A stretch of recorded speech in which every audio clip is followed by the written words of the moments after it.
Siyanibingelela nonke balaleli nani babukeli egameni elihle likaJesu Kristu oyinkosi nomsindisi ezimpilweni zethu. Siyanxusa kuzo zonke izindawo enilalele kuzo kumagumbi amanye omhlaba ukuba nithathe amabhayibheli enu nilalele ivangeli lombuso wezulu lapho sishumayela khona ukuphenduka nokuthethelelwa kwezono nokubhabhadiswa egameni likaJesu Kristu.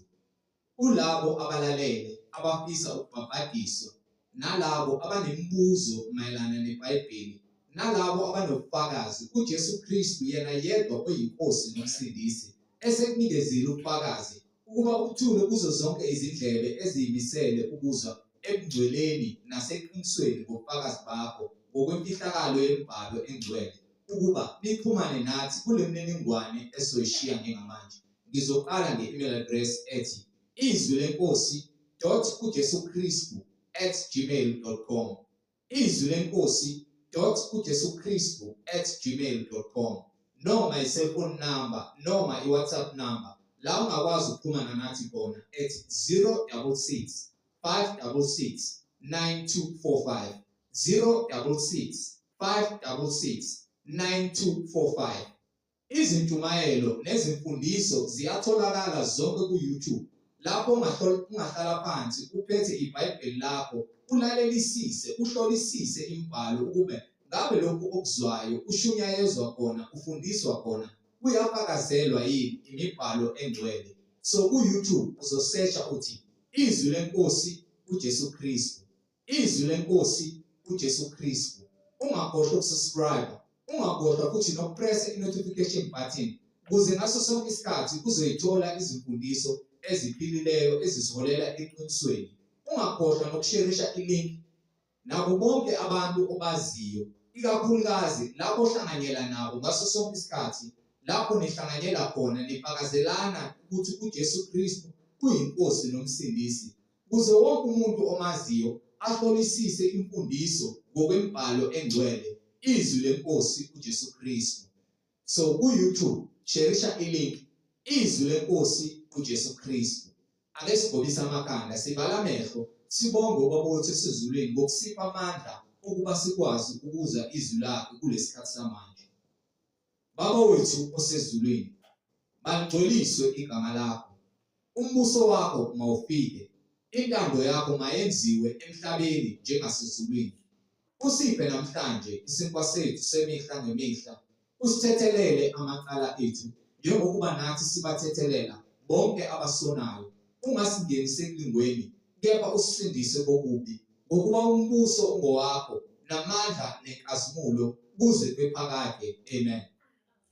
Balaleli nabazalwane, yamukelani umfundisi uMhlengi Zondi ozobe sihola ngokwemfihlakalo yemibhalo. Umoya Ongcwele ekhazimulisa isibani sezwe uJesu Kristu yena yedwa oyinhloko yebandla. Amen. Siyabingelela bazalwane egameni lenkosi uJesu Kristu uMandla onke. Izwi lenkosi uJesu Kristu leli silishumayelayo lapho khona sifakaza ngemibhalo ukuthi yinye inkosi, yinye inkolo, munye umbhabhadiso egameni likaJesu Kristu uMandla onke. Siloke simbonga uNkulunkulu ngomusa nothando asenzele wona ukuba sifinyelele kwazi iqiniso, singabi nokungabaza kuzona zonke izimo esihlangabezana naye nazo. Sazi ukuthi ukhona umduduzi, ukhona umlekeleli, ukhona lowo osinika iziyalo nombonisi wethu, inkosi yethu yokuphila. Yena kuphela ophethe ukuphila kwethu, ngaphandle kwakhe akukho ukuphila. Bonke abezwa amazwi akhe bawalonde mase bethola ukuphila. Ake unginike incwadi yaJohane isahluko 12 kusukela kuverse 34 noma from verse 30. Incwadi ngokaJohane isahluko 12 verse 30. uJesu waphendula wathi, leli izwi lelizwi alizanga ngenxa yami, le okuhlehle kancane kwenzakalani kuze kwenzeke leyo nto leyo yokuthi bezwe izwi. Incwadi ngokukaJohane isahluko 27 isahluko 12 verse 27. Kaloku umphefumulo wami ulusizi ngizakuthini na? Baba, ngisindise kulomzuzu. Kodwa ngenxa yalokhu ngize kulomzuzu. Uthi uJesu bekhuleka kumoya oyingcwele. Baba, uma umphefumulo wami ulusizi, usizi uhlungu bento ezokwenzeka. Kepha uthi intando yakho Baba mayenziwe ngoba ukufika kwami la emhlabeni ngize ngaso lesizathu naleyo hora lesi ngalesi sikhathi kuloko kumele kwenzeke. Uyazi ukuthi kumele ufe. Awazi ufanele ke uJesu wesazi isikhathi sakhe sokufa. Mesazi isikhathi sakhe sokufa. Uthi bese fika isikhathi sokusondela kokufa. Uthi lokho kwenzakalayo Baba. Uthi intando yakho mayenzeke, ingabe intando yami, inhliziyo yami inganqaba ukuthi ayangifuni ukufa. Kepha uJesu ngamandla awazi ukuthi mangifa nginokuphila okuphakade. Akwenzeke ukufa kwami noma kuthiwa ngulusizi nginjalo. Abantu basaba ukufa. Bayaqongelela insurance, ma-funeral cover ezomasingcwabisayo. Bafuna ukungcwatshwa ngesithunzi, usho njalo uClientele athi umngcwabo wakho ufanele ube nesithunzi. Bese abantu bagqoka amasuti, bafaka izimbali ethuneni bese ufike. Noma bangazifaka izimbali, uma ungenayo uJesu uyaphakathi esihogweni. Izona zindaba ezibuhlungu lezo. Ngisho ungafisa kwesihlupheki esasino abasibiza ngoLazarus sasinendoda eyisiqhele. Ungafisa kwaso uyofike uma uphila impilo efuna uNkulunkulu uyofike zikuthathe izingelosi ziyokubeka esifubeni sikaAbraham. Njengaye isicebi lesi. I mean uLazarus. So indaba ke isekutheni uma wazi ukuthi uyaphi uma ufa ukhululekile. Kepha uma ungazi unenkinga ngoba ngeke uze ukholwe uJesu ekubeni uJesu uyamgabaza.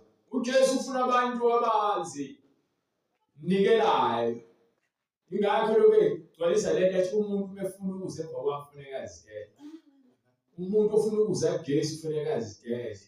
Kunezinto esizithandayo impilo esiphila. uJesu uthe besibiza sayigela leyo mpilo leyo.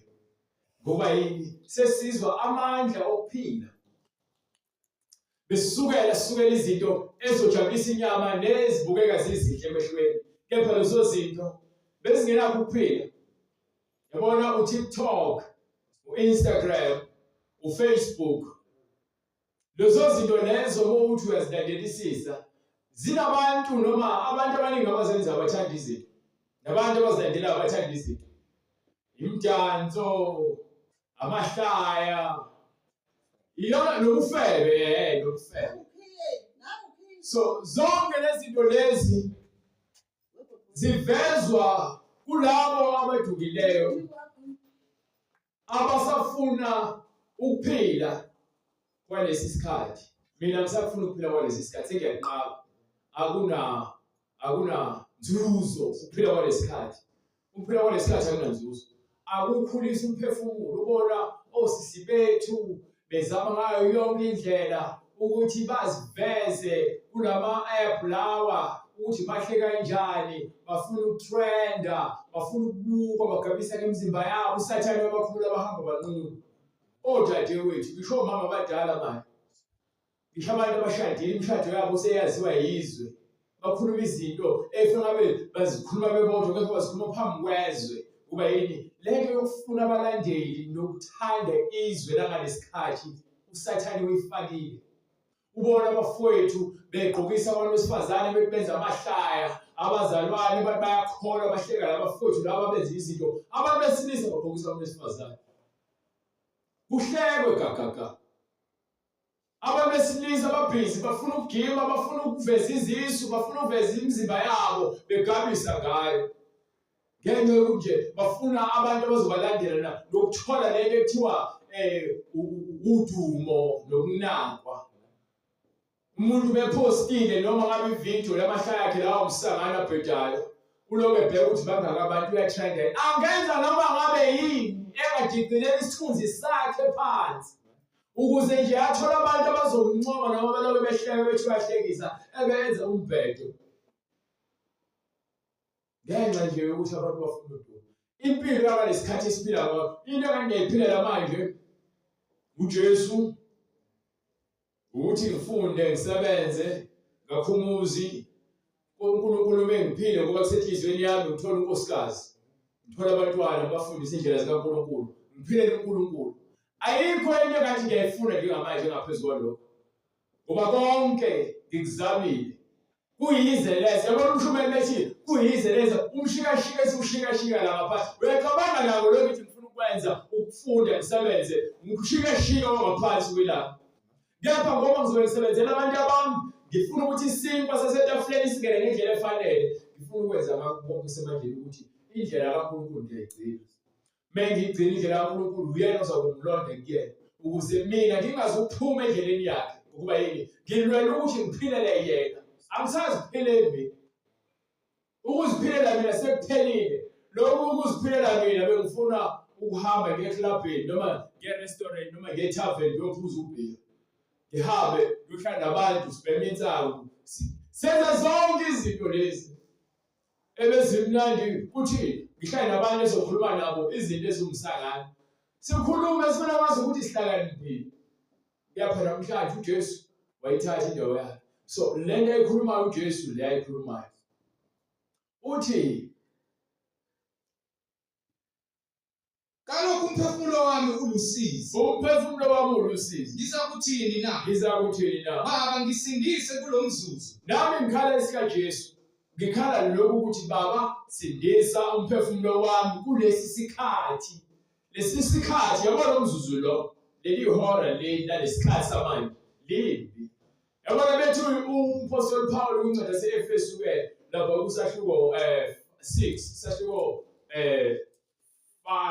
sahluko 5 sahluko 5 kusukela kuverse 12 uthini ngokuba okwenziwa yibo ngasese kuyihlazo nokukhuluma ngakho okwenziwa abantu abangakholwa lento ekhuluma ngazo ukuthi benza izinto eziyisinengiso phambi kaNkulunkulu eziyisono kepha bazenza ngokuziqhenya labantu laba lezinto abafana abaqabulana bodwa amantombazana aqabulana bodwa kwenziwa nje isono saseSodoma naseGomora abantu bayadlwengula abantu bayabulalana abantu bayathakathana abantu bayazondana abantu bayahlebana usathane nje ubambile babongobhongwane kepha konke okudwalulayo kubonakaliswa ngokukhanya so thina ke sesiqonda sikhishwa uthi umedalula umoya ngcwele ekeni yewona into yenza amanyana uvela ubona ingazi kangcono kaze ngayisiqhohlakazi ube sikhohlaka ngento encane enkulunkulu bese athi-ke lokhu okwenziwa abantu abakhohlakele kudalulwa uyena yingakho bokhuluma izinto zikaJesu kubantu abazenzayo bacikeke inhliziyo zabo uzizwe zihlabeka ubaba ubenza ukuthi hey cha uJesu yabacasula ngoba yini isono siyabusa kubona uthi omunye umbhalo lapha yakwincwadi kaJohane kusahluko 3 lapho khona uJesu ekhuluma noNikodemu ethi-ke ukukhanya kuzile ezweni kepha ubumnyama afuna ukwamukela ukukhanya ngoba abantu bathanda ukwenza isono abantu bayasithanda isono yazi umuntu uzazikhaya ngesono bekhuluma uzizwe ukuthi awuyazizwe esonweni kepha uzudabuka ukuthi lo muntu kubazi ubuhle bikaNkulunkulu ubezobona nje ukuthi lento ayikhulumayo kufanele ngabe ukhuluma phakathi kwabantu nalento ayenzayo kufanele ngabe uyenza phansi kwabantu uyacabanga nje uzuchoma ukuthi wena ngeke ukuwahlobanisa notshwala into okwenza isilima okay uyaphuza utshwala yini manje wabungqubuzeke ey'ntongeni phela manje yindaba wami uzibhaca nezingcingo manje ziyakuhwebha ugcwele udaka mugeze uclean usugcwele udaka ngoba manje usudakile ingqondo seyiphambukile so hamba uwe manje ngcolile ofika ekhaya awusena zicathulo bakhumulile izicathulo akwazi ukuthi awukwazi ngisho ukukhuluma ngomlomo wakho dadewethu uhlala bafana ethaveni uyaphuza uzuphele ama-break uzikhamele awusakwazi ukuhamba abafana bakulala bonke Uzeni ngama uyazi ukuthi kabani. Yaphela zikhaya ukuthi uyazithandela utshwala.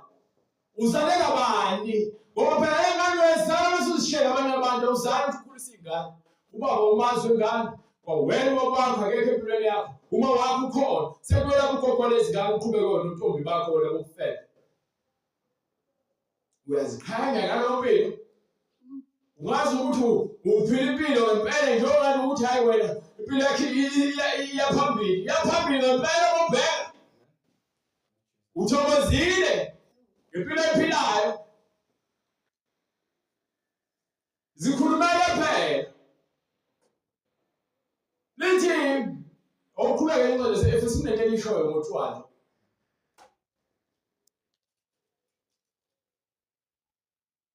Incwadi kwabase-Efesu isahluko sesihlanu verse 19. Yazi lento engikhuza uyayenza ndiyakulahla manje. Ngikuverse 13. Yebo konke okudalulwayo kubonakaliswa ngokukhanya. Konke okudalulwayo iqiniso. Yabona into kaNkulunkulu lenza umqondo wami uhlakazeke. Ubone yonke into ngoba ngiyaphila.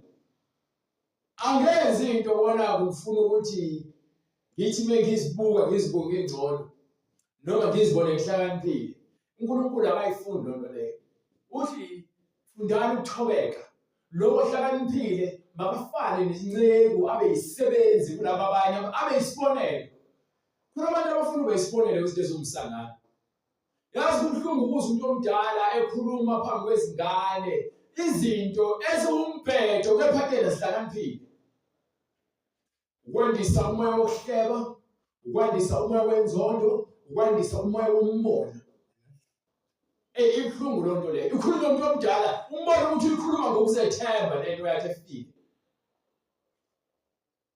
Kuthiwa-ke ungaphenduli isilimo ngokulima baso ngoba uzofana naso. Noma ungasiphenduli isilimo ngokuhlakanipha ngokuba sizobulwisa. Bese ugcina ngase ufana naso. Mphendule umuntu ngobulwa bakhe noma ungezuvuma uzithulele. Manje uyakhuluma ukuthi angezwe. Ungazi ukuthi hayi mina waqala ngiyacabana. Abane nomuntu okhuluma ukuhlakanipha kwakhe. Nibange nje ukuhlakanipha kwakho ukubulima. Ngoba yini ufuna ukufaka lo moya wona wonke umuntu nanokuthi ufuna ukuziveza yena. Usathana njalo phela nephakamo.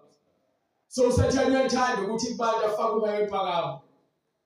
Bese omunye umuntu agcine esezizwe emncanyane bekhona omunye umuntu alifundo lo alithandi lo leyo.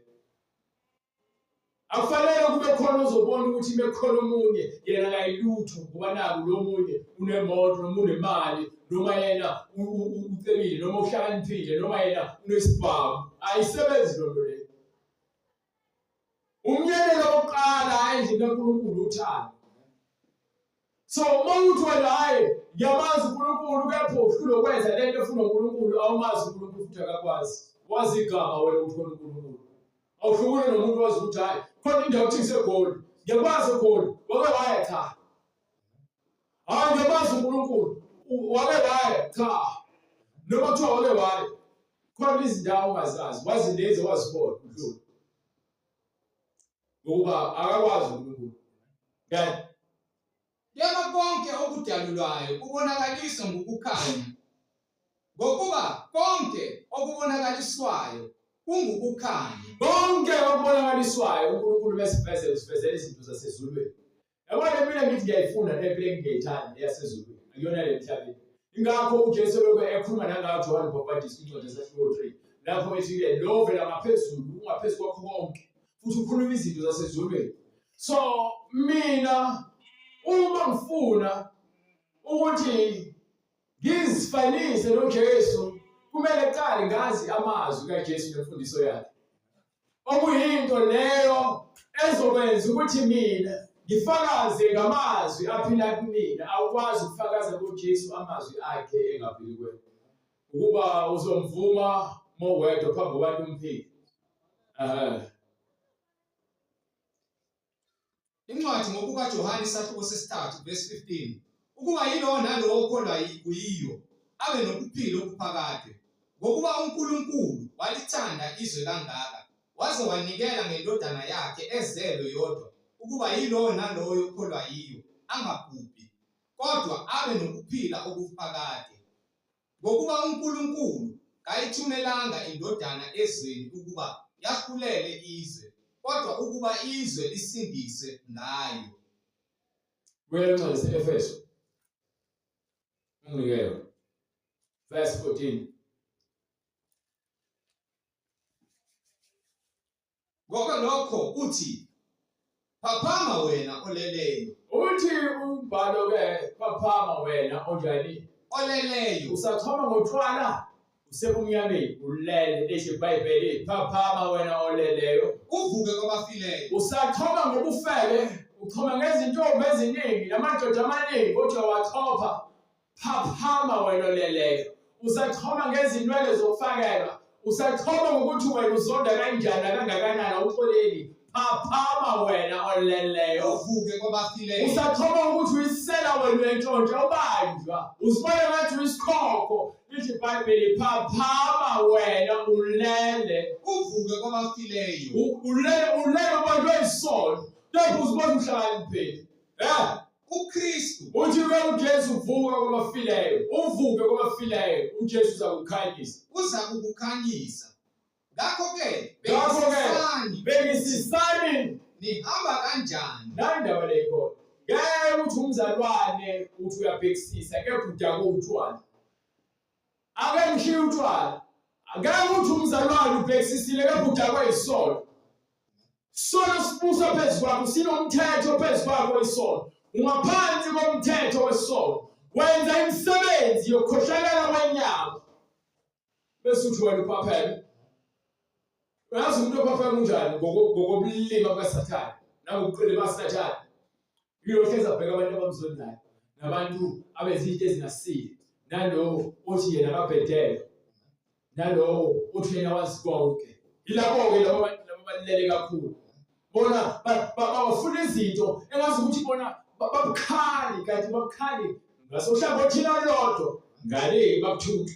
So uyafana nombese usike endaweni eyodwa mase usike kakhulu endaweni eyodwa then sobuthuthu ndawo zonke uthi uyasika noma usasika kepha wona wazi ukuthi umbese ubukhali ngabe usababukhali bese ulapha emashidini asesibhedlela lapho sowuphuza amahewu ngabe usabukhali yini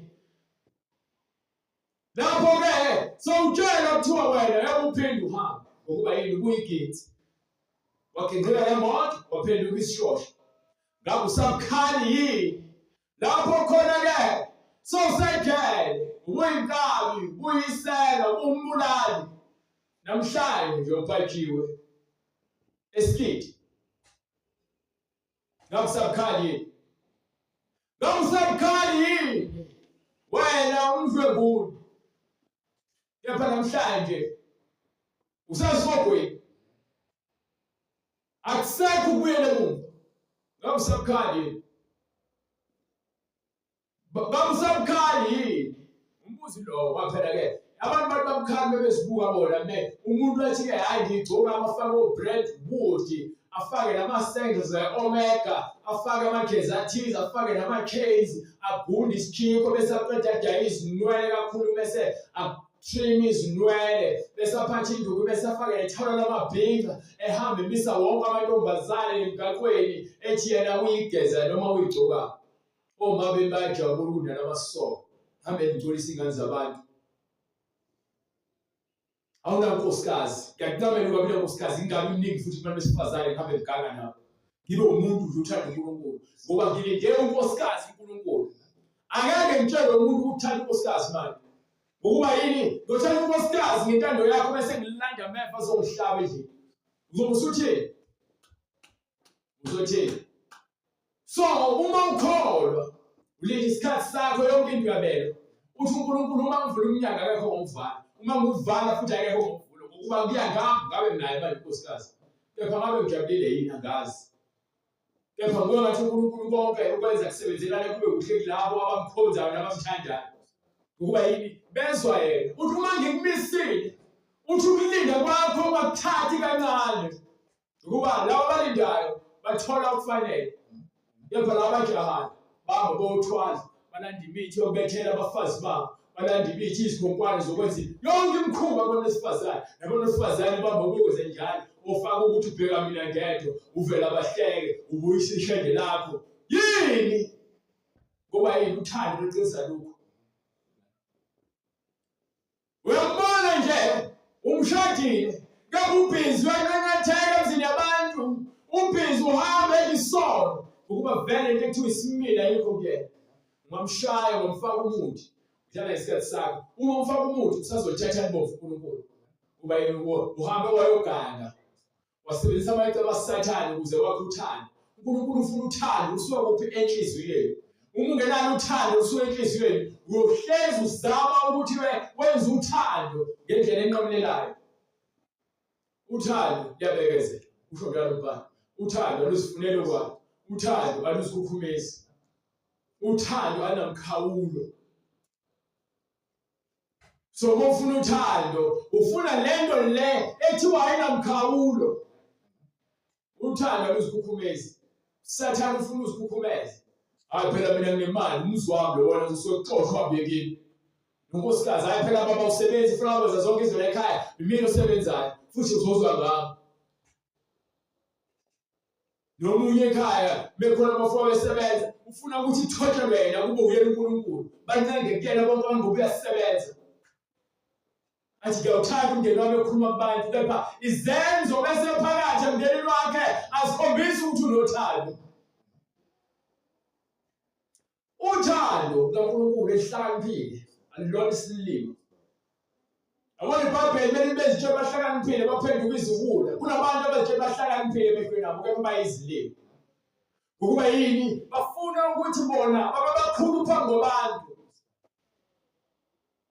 usathane ufaka lowo moya lo ukuthi wena abantu bakhothamela wena baqabuze wena izinyawo uNkulunkulu ufuna abantu abathobekile yabona bekhulunywa ngoMoses ithi inceke ethobekile abantu babeyazi uMoses wayenolaka kepha umuntu ophansi uAbraham wayemuntu ophansi naye futhi elwa uAbraham wayelwa kepha umuntu onjani othobekile ezindawo ngisho uDavide kwakuwumuntu onothando ethanda umphakathi wakhe ethanda abantu bakhe ethanda ngisho umndeni wakhe kepha umuntu yembi yayizona leyo yini uNkulunkulu ngalabantu abamthandayo usifundisa ukuthi abantu abezakuyena abantu abathobekile abathanda indlela yobuqotho ubhalwe phansi ngeBhayibhelini ngithi incwadi eZakha sahluko 16:15 ngokuba ngifuna ukuthi ungarobheki uma ufuna ukuza kuNkulunkulu akufanele ukuza kuNkulunkulu kube khona izinto ongaziqondi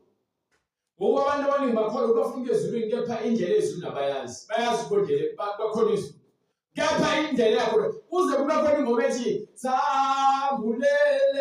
sambuleli imfihlakalo yezulu leyo ngoma leyo ithi baningi abakholwayo kepha bayazi imfihlakalo yezulu akuhlungu lonto leyo yabona izwi kaNkulunkulu uma ufuna ukulazi ufuna ukuliphela ufuna ukulifunda uphele ngokulifunda ilona likwenza wena ukuthi uye ezulwini ngoba khona uNkulunkulu izinto azokuyalela zona ezokwenza ukuthi nawe bese ehluzeke ingqondo yakho yaphaphama yapheleliswa uJesu esekhayisile bese uqala uhambe ekhambeni kwakho uhambe ukuqonda okuyintando kabani kaNkulunkulu hayi kamhleli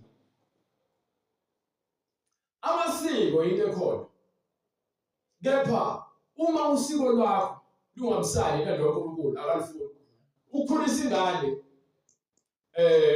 besindano umfana umbongo ukuthi usiphathe kahle intombazane ubongo ukuthi uphathe kahle ayikho inkinga lapho ukuthatha ubongo kokwakho noma wakho ukuthi ukhulisile ugcina usiko lelo lokubonga ngoba yini kunezinto ezingenankinga kapho usiko lwakho liphambene nentando kaNkulunkulu angikwazi ukuthi ngizothi kubholwe phansi futhi izinto kaNkulunkulu lezi zinto esizithanda kakhulu njengamasiko ethu uNkulunkulu uthi akazithandi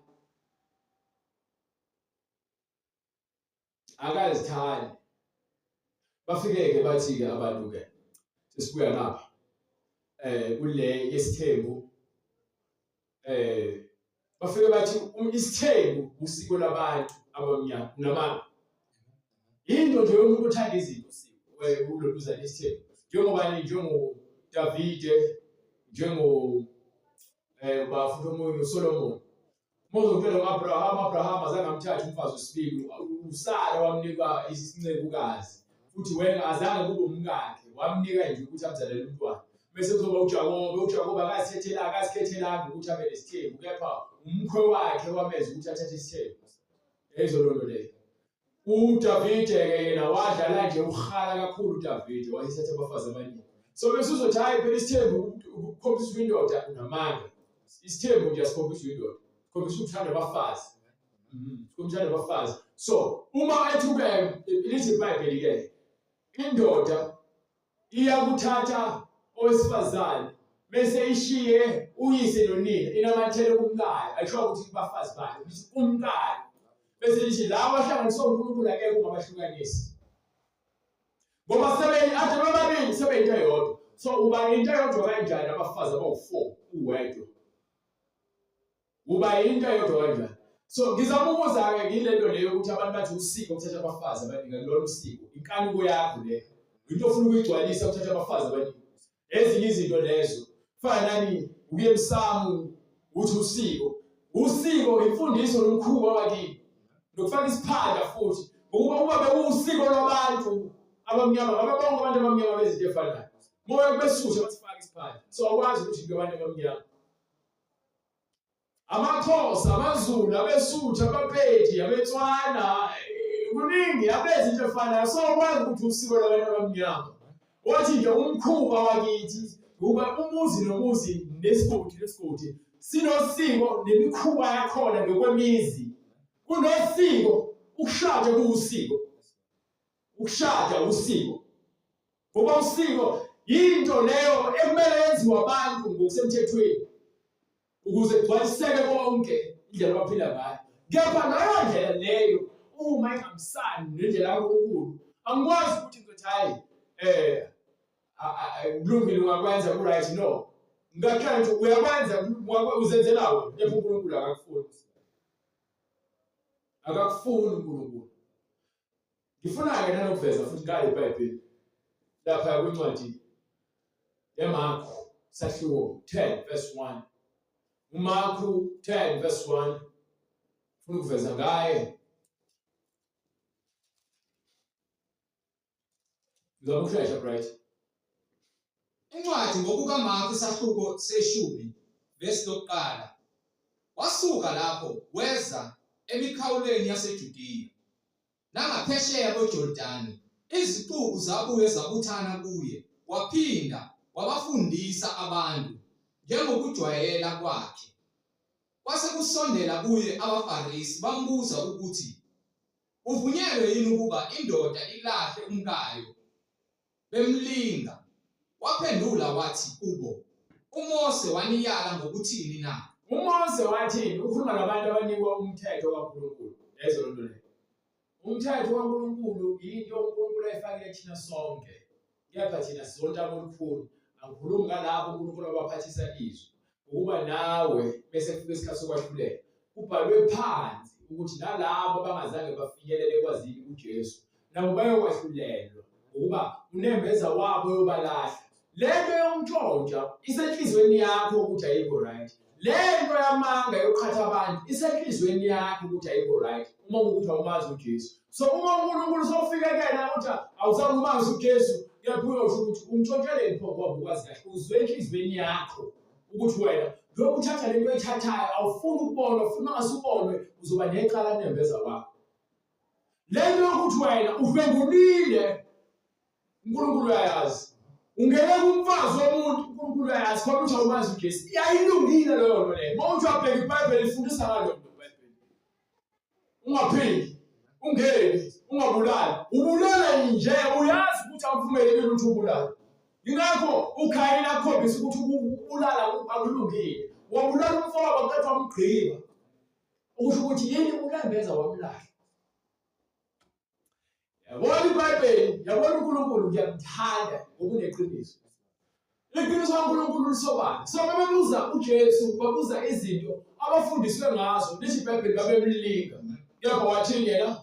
Uthini uMoses? Bathi uMose wavuma ukuba kulotshwe incwadi yesahlukaniso. Uthi uMoses ke, bathi uMoses wavuma ukuthi wavuma hayi ukuthi wabanika asho ukuthi abaMoses ngomyalelo kaNkulunkulu wasinika imiyalelo othi-ke nathi incwadi ukwahlukanisa uma unkosikazi wakho ungamthandi noma ekwenze into ebhedayo umlahle. Kepha lithi iBhayibheli uMose kusho bona uMose wavuma ukuba kulotshwe incwadi esahlukaniso alahle. uJesu wayesethi uthini uJesu asesiza uJesu-ke bese eqinisa-ke manje ngenxa yobulukhuni benhliziyo isizathu sokuthi uMoses avume ukuthi abhalele incwadi esehlukaniso yini ubulukhuni ezinhliziyo zenu. wanilobela lo myalo wayeselibhalela phansi lo myalo kepha kusukela kwasekuqaleni kokudalwa kwabanye kwa-Adamu no-Eva uNkulunkulu wabenza wenza abanjani? owesilisa nowesifazane. Wenza yini? owesilisa nowesifazane. Asikho isitabane uNkulunkulu ngesikhathi edala, akekho ungqingili, ayikho inkonkoni uNkulunkulu ngesikhathi edala. Wenza owesilisa nowesifazane. Pho ufunani kwenye indoda? Unenhlaka uNkulunkulu enhlaka lokubhezi kwabe nenhlaka ngesandla ukuthi uyavuma ukuthi uyayishada. Ubani umfazi phakathi kwenu? Ufunani komunye umuntu wesifazane inkanuko leshisayo yokukhohlakala nesinengiso usathana sifaka enhlizweni yakho. Akavumi uNkulunkulu ukuthi amadoda aganane wodwa. Akavumi uNkulunkulu ukuthi abantu besifazane baganane bodwa. Uzothatha umndeni. Wababona inkomo yesifazane yakho inkomo nenye inkomo yesifazane. Wababona inkomo yesilisa yakho inkomo nenkomo yesilisa noma imbuzi noma inja. Uthatha bepholo umkhuba lo. Umkhuba umkonkolo nokuba izitabane nongqingeli. Uthatha. Umkhuba lo waseSodoma naseGomora. Uthi-ke ngenxa yokuthi nilikhulu ezinhliziyweni uMoses wayeselenzela lo myalelo ukuthi-ke enzani ukuthi wenze incwadi esahlukaniso. uNkulunkulu kepha kwasekuqaleni kokudalwa wenza okubili owesilisa nowesifazane. ngenxa yalokhu umuntu uyakushiya uyise nonina. Methiwa umuntu wesilisa ethi uyakushiya uyise nonina anamathele kumkakhe. bese ayizonthini ngithi mina ithi umuntu wokuqala uAdamu bese kuba owesifazane ethi u-Eva kuthiwa umama wabo bonke abaphilayo. Ubani? u-Eva. Umama wethu sonke esiphilayo. Ubani? u-Eva. Bomama khona le mina ngazi ngiqhamuka phi? Ngiqhamuka kumkhulu wami kunokhokho wami. Baqhamuka bona.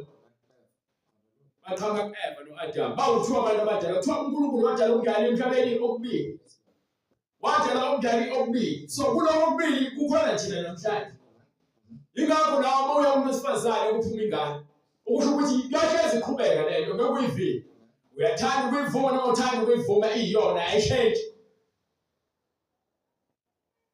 ngenxa yalokhu umuntu uyakushiya uyise nonina. Yes. anamathele kumkakhe. Umuntu uyakushiya uyise nonina. So uma uthi usilisiwe washiya umfazi wakho wathatha omunye umfazi noma wena washiya umkhwenyana wakho wahamba uyogana kwesinye isibongo umkhwenyana wakho esaphila uyisiphingikazi.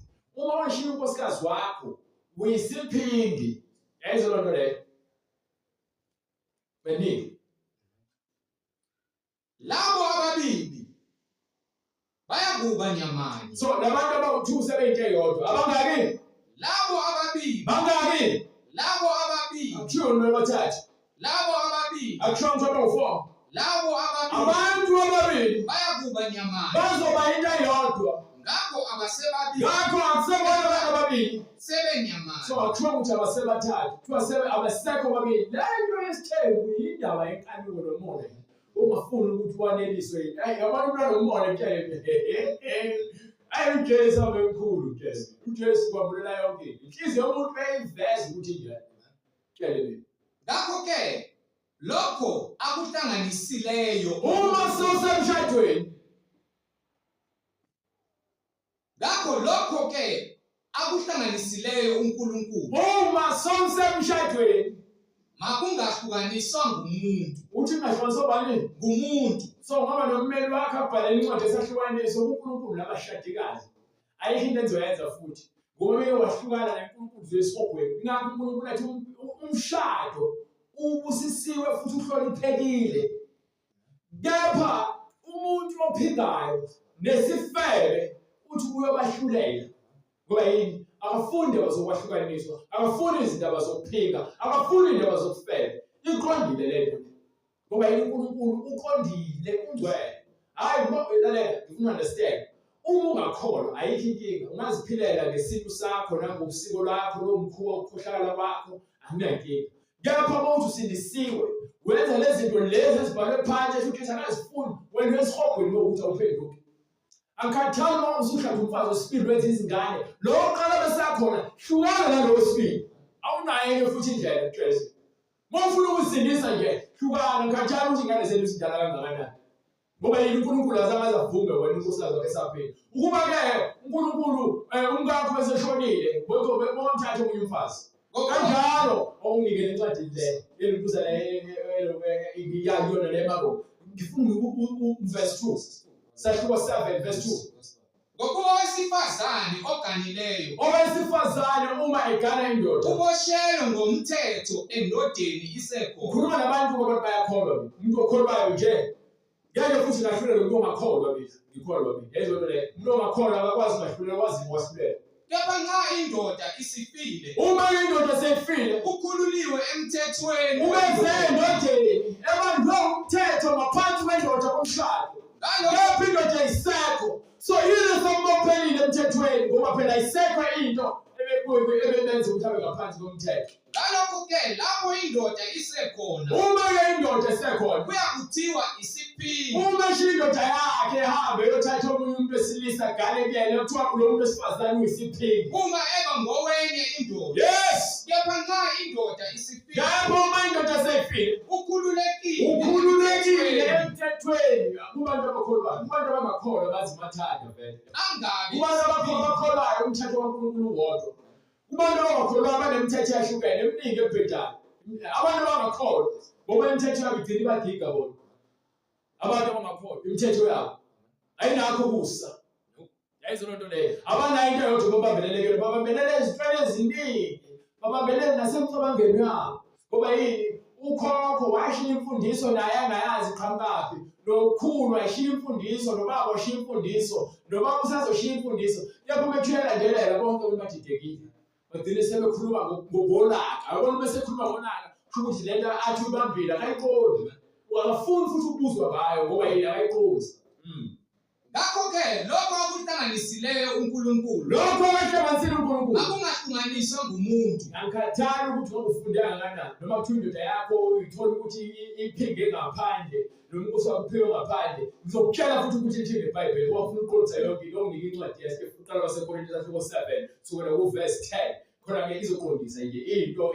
izoqonda ngokweBhayibheli ngokuba yini sikhathele abazalwane abayizikhohlakali abafuna ukuthi baholwe izinkanuko angizathi ukuthi njenge mina ngimthole nomuntu wesifazane akusho lutho lokho lithi ngeBhayibheli incwadi yazile fika imishado nikhikhibela imishado ningazange mfuna ukulinda uma sinitshela ukuthi lindani kubona ngazi ukuthi lokho kumthwalo ubuhlungu ukuthatha unkosikazi ozofika kuphoke somlobolile wamkhokhela wamshada bese fika ngoba umthathiswa ukuthi unamahips amakhulu umthathiswa ukuthi ubovu muhle umthathiswa ukuthi ke unamehlo amahle wakhohlwa ubuntu ongabhubhiyo nomuntu osithamileyo wena ngunkosikazi akahloniphi abazali bakho uzohlonipha kanjani wena ngahlonipha uNkulunkulu glory to God yabona abantu basuke bazigetshenise kanjani ngisho uthetha amakhosikazi ngikhuluma abantu abakholwayo bangakholwa nje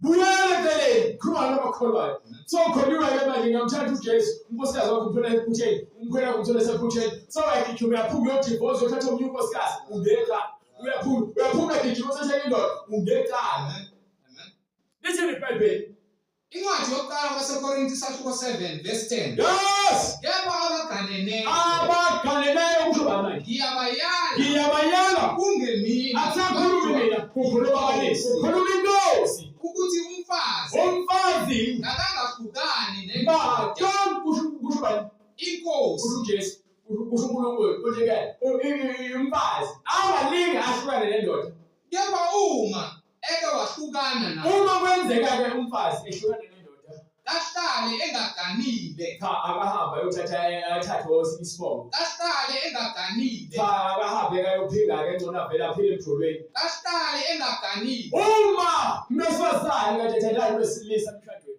ethi kwahlukana naye lithi iBhayibheli uma ukholwa ngokwempela ngokweqiniso ngoba ningabazenzisi babhizi bakepentsheni wemzalwane ukepentsheni usemphetsheni uthethele indoda yomunye umuntu kahlembo wemzalwane ukepentsheni uhlele emshadweni weziphingi uhlele nomfazi womunye umuntu Kasihlale engaganile. lithi owesifazane uma kwenzeka ehlukana nendoda yakhe emshadweni makahlale enjalini Engaganile. ahlale engaganile. Kumbe abuyisane. Uma kwenzeka ufuna ukubuyela kwezothanda makabuyisane nomalini Nendoda yakhe. awubuyisane nomakhopheni ubuyisane nendoda yakho awubuyeli kuyishande lakhe edala ubuyisane nendoda yakho bese lithele futhi Nendoda ingamlahli umkayo. yenye indaba manokutshela ukuthi hayi phela unkosikazi wami umtholele indoda lithi ungamlahli njengoba njani wamthatha wathi ngiyofuna lahlane ngithi akakufika ukufa fikwesi ono ayisafikani isona mhlawumbe nami sengifika yisona unkosikazi wami enza umkhuba noma mhlawumbe ngenza umkhuba angeke ngithi unkosikazi wami enza umkhuba uyokwenza kanjani mhlengi ngeke ngimlahle uyokhokhela naye phela kusho uNkulunkulu nje ngizokwenza ngizothi hayi ngoba ungasulile ngamahambe bekuthi ufuna ukuhamba yena angahamba mina ngizosala mhlawumbe ngoba usho uNkulunkulu angeke ngize ngithi ngizoguquka mina ngenze into efunwa yimina ngoba nabo namhlanje ngizomazi ukuthi ngicasuke kakhulu uNkulunkulu mekhulumile ukhulumile akaguquki uma ukuthi ngilalele ngaphakathi esibhweni lezi ndaba manike Yebo kwabani kusho mina. manje kwabanye awubambe lapho ke ngofuthi kuye kakhulu bela ngikunceda eseFesu ithi uma ukholwa ingqondo yakho iyahluzeka uma ukholwa ingqondo yakho iyaphelela uma ukholwa ingqondo yakho iyama ibe kuphi ekholweni manike Incwadi kwabaseFesu isahluko sesihlanu verse 15. yes Kepha-ke sisani ukuthi nihamba kanjani. uzobhekisisa kanjani udakwe insana uzobhekisisa kanjani udakwe iglue uzobhekisisa kanjani udakwe utshwala uzobhekisisa kanjani udakwe ihunga uzobhekisisa kanjani uhlezi emkhiphetweni uzobhekisisa kanjani ubhizi ufela ayikho into ongabhekisisa ngiyakutshela ayikho into engayitshela umuntu ongalazi iBhayibheli futhi ongakholwa ngezinto zikaNkulunkulu ngokuba yini ukhuluma ngento angayazi mina ngibona ngikhuluma ngento engiyaziyo engenzeni ngifebile mina ngaphuza utshwala ngaba isidakwa ngadla insango ngantshontsha ngaqamba amanga ngashaya abantu nganenzondo so ngiyayazi lonto inkulu kanjani wena uzokhuluma ngomgcwele ufuna ukwahlulela umgcwele ungamazi ube ngcwele yabona ukuthi wahlulela into ongayazi khuluma into ongayazi thula hlala phansi ufundiswe ukuze uzoba nokuqonda ngakhuluma engathi wazi konke ungazeli lutho wazi ukubulala emhlabeni ngaphambi kwakho kwasezweni ukwazi funde ufikelele kulona ungakufuna ukuthobeka uNkulunkulu ufuna abathobekayo nabathobekileyo banika Ngakho-ke bhekisisani ukuthi nihamba kanjani. bhekisisani ukuthi nihamba kanjani Kungabi njengabangahlakaniphile. kungabi njengabantu abangahlakaniphile Kepha kepha njengabahlakaniphile. njengabantu alizibhebheli babethelela umthondo bahlakaniphile izibhebheli abantu abangahlakaniphile benza izinto ungahlakanisi kepha masibhekisise izinto njengabantu abahlakaniphileyo ayithi mhlakaniphe ngaphezu kwabanye abantu mhlakaniphele ngokuhlakanipha kwaNkulunkulu ngoba ngeke ungamandla akhe Nithengisise isikhathi. ekuhambeni kwakho uyancenga awugigimi ukuthengisisa isikhathi ukuncenga kufika izimo zokuphazamisa okhulweni wakho uthi ngeNkulunkulu ngidindawe kufika uSathane ezokuhlokoloza uthi ngeNkulunkulu ngicela ungilungise uSathane uyasilinga ngayo yonke into noma yonke indlela kepha ungenakho uqonda uzithola sowuthuka inhlamba uzithola sowunxapha uzithola sowuthuka noma sowuzonda uzithola nje sowukenkingeni ongayazi ukuveka kanjani yona ulaka lokunqoba Ngokuba izinsuku zimbi. ezinjani Izinsuku zimbi. ngithe mina isikhathi nomzuzu nehora esiphila kona kunzima ayikabheda kuyabheda ngoba manje siphila esikhathini sokugcina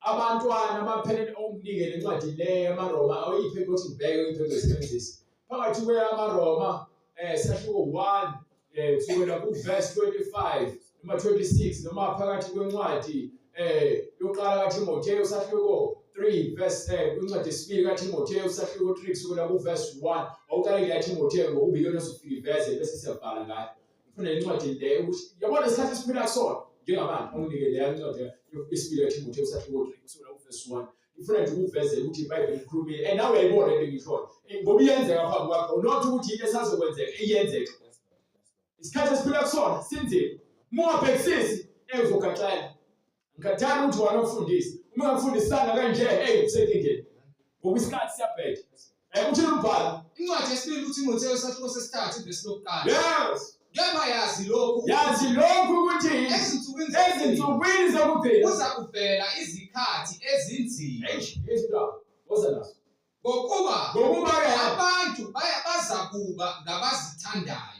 Esikhuluma ngayo lokweni isihlobisa ngezinto ezingaphandle engenamsebenzi ama-cutex, ama-rogin ezokufakelwa imigexo, amacici, ophenye emlomeni, amaringi, amazinyo acwezelayo, imigudu izijikho lezizindlela, impende izinwele nizidaye. Ngiyazithanda kakhulu ngokufa ubuhle buyizeleze. Nabathanda imali. Bathande imali. Nabazigabisayo. Uthando lwemali, ukuthanda imali wazi udayise ngesithunzi sakho ukuze uthole imali. Nabantu abaziqhinyayo abazigabisayo. Nabazidlayo. Nabantu abazikhukumezayo. Nabahlambalazayo. Nabantu abahlambalaza igama likaNkulunkulu benza amahlaya ngegama likaJesu. Abanye behlambalaza imizimba yabo benza imhlambalazo ngobufebe bese kungayilena. Nabangalaleli abazali. Abantu abangahloniphi lelo lishoyo ungahloniphi abakuhluphi. Nabangabongile. Nabantu benzela izinto bangakwazi ukubonga. Nabahlazisayo. Abantu abahlazisayo. Nabangenalo uthando. Nabantu abanenzondo ezinhliziyweni zabo. Nabahleki. Abantu abagcwele umoya wokuhleba. Nabangazithili. Nabantu abangakwazi ukuthi cha angifinyele lapho. Bethu kuyaphuzwa la uyaphakathi. Kuyafeka uphakathi. Qanjwa amanga uphakathi. Kuyathakathwa uphakathi. Yonke into akakwazi ukuzithiba. Nabangenabunene. Akakhona indawo zobunene nomusa nokuthethelela cha abantu nje bethi ngiyakuzonda uyakuzonda kuze kube ukuthi kuyovala. Nabangathandi obuhle. Abantu abangathandi okuhle. Nabakhapheli. Umuntu okhaphelayo umuntu okudayisayo kubanye abantu udayise ukuthi ufe noma adayisele ukuthi nje akhuluma izinto ezimbi ngawo. Nabanamawala. Abantu abanamawala. Nabakhukhumele. Abantu abagcwele inkukhumayo. Nabathanda injabulo. Abathanda injabulo kunokuthanda kunokuthanda uNkulunkulu. Uthanda injabulo. Lebheke nibhengayo thathwe lebheke esikhogweni uma ningaphenduki. Nabanesimo sokumesaba uNkulunkulu. Nalokukhonza kwenu uNkulunkulu ngokuzenzisa isimo sokumesaba uNkulunkulu kodwa kepha amandla akho amandla okuphila kwezwi kaNkulunkulu wena awekho kwatholakala. Izona zikhathi esiphila kuzona njengamanje ushubile kubi. Labo-ke wobagwema. Kuthiwa balekela-ke kuthiwa mabheka abantu abanjalo. Umuntu nje owenza zonke lezi zinto ngimgweme kusho iBhayibheli. Hayi ukuthi ngizimikise naye ngihleke naye ngazi ukuthi ngiyajabula into ayenzayo cha. Uma nje umuntu ezinto engasile kuthiwa angimgweme ngimbalekele. Ngiyamgwema. Angifuni ukuchitha isikhathi sami nomuntu okolodayo. Nohlala ekundleni abantu abonayo. Banike incwadi yezandla 2:38. Isikhathi sambili. Samele sambe ukushumayela kwemindaba. Uthi umbhalo-ke sebekuzwa konke base behlabeke enhliziyweni.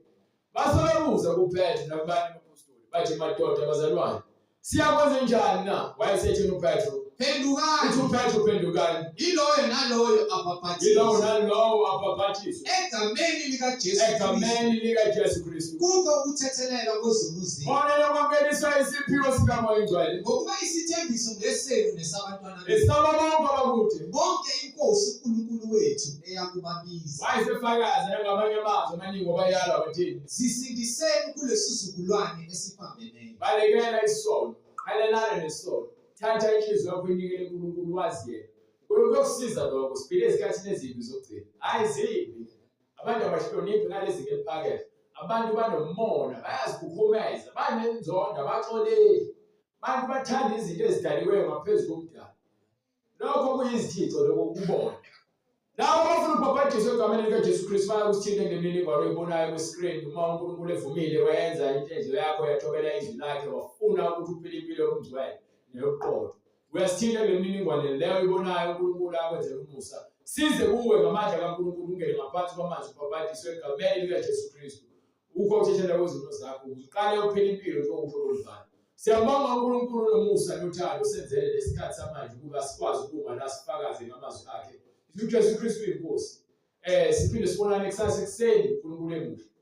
Baba uNkulunkulu namanje egameni likaJesu Kristu siyakubonga namanje Baba sithi into yakho mayenzeke. Lo msebenzi uNkulunkulu uziphathele wena kwenzeke lokhu ufuna nguwe. Labo uNkulunkulu abezizwi lakho bezwe wena beze kuwe Baba ngokuzithoba nokuzinikela bezozilahla ngaphansi kwezinyawo zakho uNkulunkulu bavume uNkulunkulu amacala abo basindiswe egameni likaJesu Kristu manje onke kuze